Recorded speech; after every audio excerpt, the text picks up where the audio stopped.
सभी को जय भीम।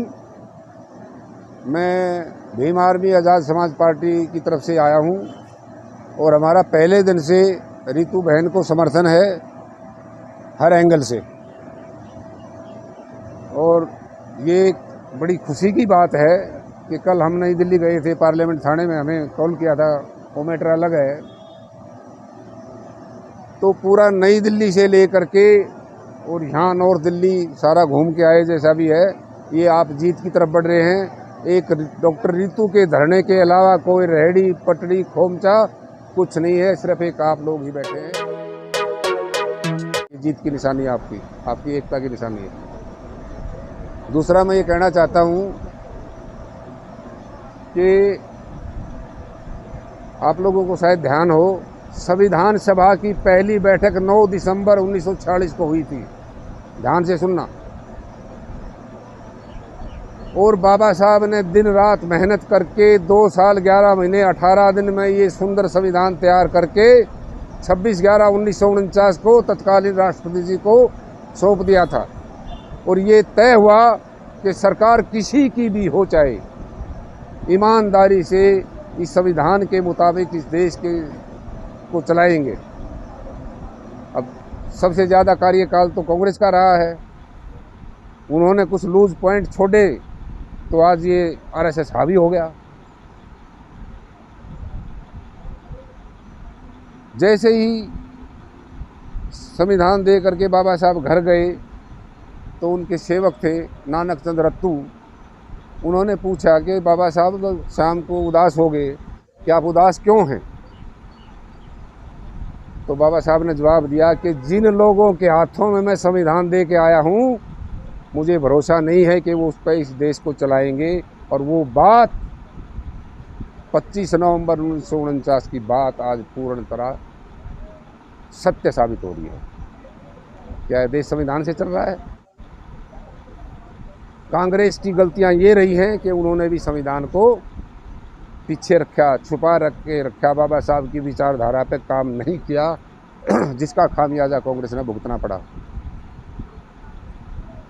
वो अगर सोशल जस्टिस को लेकर चलती और संविधान से ईमानदारी से लागू करती तो कांग्रेस की दुर्दशा नहीं होती।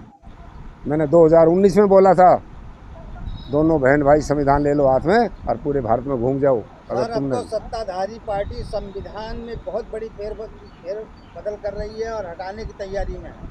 अगर वो ऐसा करेंगे तो वो याद रखें 2 अप्रैल और 1 नवंबर 1818 भीमा कोरेगांव, ये 90% जनता, इनको छेड़ो मत, छुपने को जगह नहीं मिलेगी।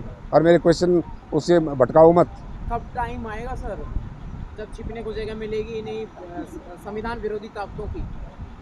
तो 8 नवंबर 2016 को माननीय प्रधानमंत्री जी ने उस पर आगे कहा था ना टीवी पे, कल से नॉट लीगल टेंडर नहीं रहेंगे।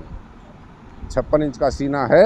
मेरी गुजारिश है माननीय प्रधानमंत्री जी से, इतनी हिम्मत करके दिखाएं, आए 8 बजे टीवी पे और कह दे कल से जो ना ये संविधान मैं नहीं मानता।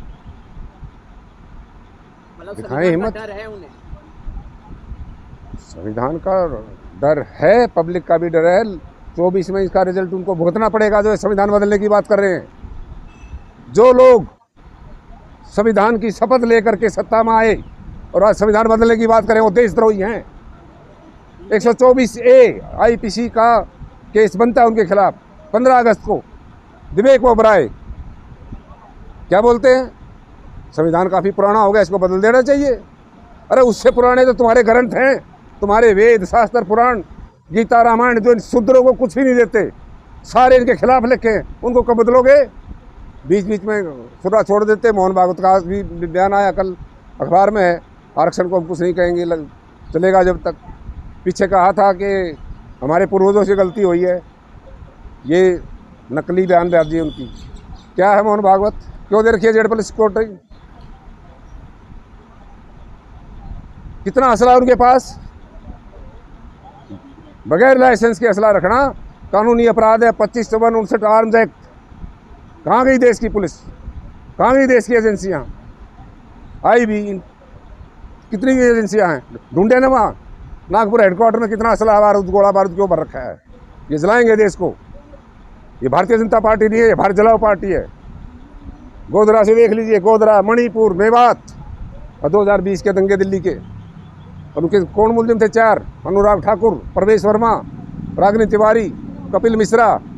डीसीपी के सामने खड़ा होकर ये कह रहा है कि रास्ते खाली करवा दो, नहीं तो हम 2 दिन बाद देख लेंगे ट्रंप जाने के बाद। जब ही से दंगे शुरू कर दिए। तो ये प्रमाण इस बात का है पुलिस उनके प्रोटेक्शन में, समर्थन में है। कौन? रात को हाई कोर्ट खुला था, पत्रकार महोदय, रात को हाई कोर्ट खुला था। एक डीसीपी को बुलाया कि ये क्या हो रहा है दिल्ली के अंदर। उस जज, मान्यवर जज का नाम है, उनको मैं सैल्यूट करता हूँ, मुरलीधर, कि आप कल इन 4 के खिलाफ केस दर्ज करके FIR की कॉपी लेकर 2 बजे यहाँ कोर्ट में आइए। लेकिन मनवादी ताकतों के नीचे सब कुछ हार जाता है। रात रात को उनका जज का ट्रांसफ़र कर दिया और चंडीगढ़ उठा के मारा। अभी आपने कहा कि ओबराय के खिलाफ 324 A IPC बनता है। 124A 124 A देशद्रोह। देशद्रोही का मुकदमा बनता है। हाँ, हमने कंप्लेंट दी है।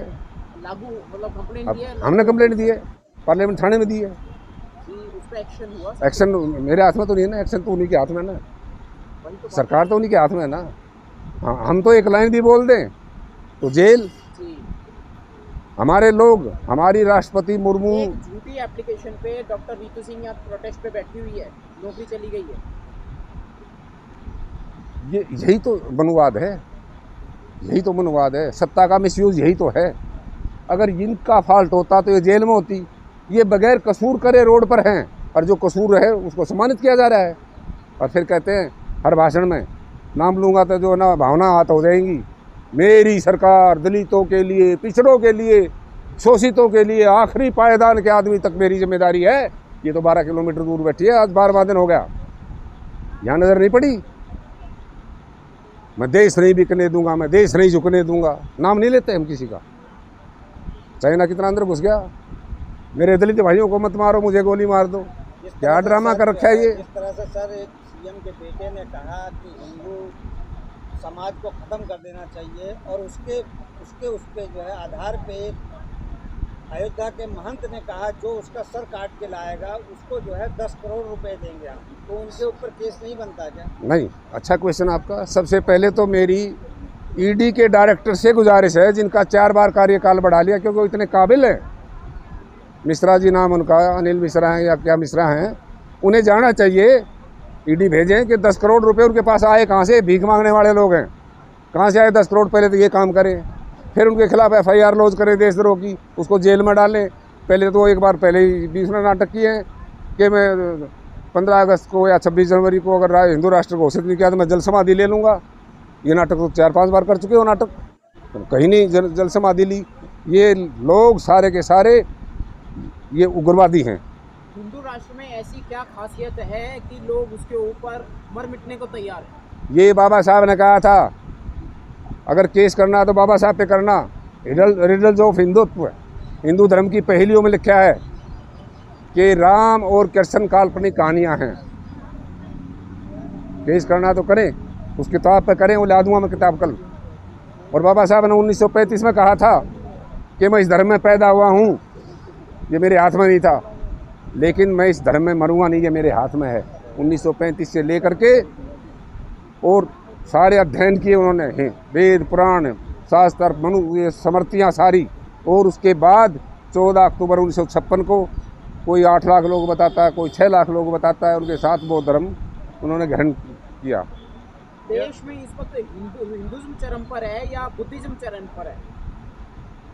मैं तो ये कहता हूँ माननीय सरकार से और सारे न्यायालयों से, ये तो अंडरस्टूड है, ऑन रिकॉर्ड है, सम्राट अशोक के 84,000 बौद्ध विहार कहाँ गए, किसने कब्जा किया है, ढूंढे ना उनको। ASI क्या कर रही है? ये बरगलारे हैं। आप 24 में इस सरकार को उखाड़ फेंकिए। ये संविधान विरोधी है, ये लोकतंत्र विरोधी है। अगर लोकतंत्र को बचाना है, संविधान को बचाना है, तो इनको बिल्कुल उखाड़ दिए। ईवीएम के दम पर ये लोग टिके हुए हैं सत्ता में, क्या इनको उखाड़ना आसान है क्या? ईवीएम के दम पे दोबारा आ जाएंगे तो? EVM का भी विरोध है, उसके लिए कौन विरोध कर रहा है? आज रैली निकल रही है भाई चंद्रशेखर की, सिद्धार्थनगर में देखो कई लाख लोग हैं। हाँ, उन्होंने बोला है EVM हटाइए। कोशिश करना इंसान का फर्ज है। हमारे नेताजी, आज तक किसी ने संविधान पर वोट मांगा? हर पार्टी, एक सेकंड प्लीज, हर पार्टी कहती है मैं ये दे दूंगा फ्री, मैं ये दे दूंगा फ्री, मैं ये दे दूंगा फ्री। तुम भिखारी बना रहे हो। तुम हर एक पार्टी ये कहे कि संविधान के साथ रहेंगे, हम इसको ईमानदारी से लागू करेंगे। ये कोई नहीं कहता। क्यों नहीं हिम्मत होती किसी पार्टी की? उल्टे सीधे जुमले। 15 लाख भी आ गए होंगे सबके खाते में, 2 करोड़ रोजगार भी मिल गए होंगे सबको। SC ST OBC के कंधे पे हिंदू राष्ट्र बनाने की मैं कल नई दिल्ली गया था, जहाँ देखो वही एक ही चेहरा, जैसे 140 करोड़ में एक ही चेहरा है और कोई है ही नहीं। जो गरीबी को ढकने के लिए जो पैसा खर्च किया गया है, ट्रंप जी आए थे जब, या अब, या जब चीन के राष्ट्रपति जी आए थे जब, जो गरीबी को ढक दे हम, विदेशी हमारी गरीबी को ना देख पाएँ, यही पैसा बचा करके इन गरीबों का उत्थान हो जाता, इनका घर से कुछ नहीं लगता था। ये जो आपने कहा है कि गरीबी को ढका गया है, क्या इसका विरोध लोकल आवाम को करना नहीं चाहिए, जनता को करना नहीं चाहिए? जनता को इतना असहाय बना दिया है कि वो सिर्फ 2 टाइम रोटी कैसे खा ले और ये वो सांस ले लें। और वो बता देता हूँ आपको, अगर इनके हाथ में ये ऑक्सीजन हो ना, मनुवादियों के हाथ में, तो SC ST OBC को जो ना गला घोट कर मार दें ये लोग, आपको ऑक्सीजन भी नहीं आने दें आप तक। इनकी ये विचारधारा है।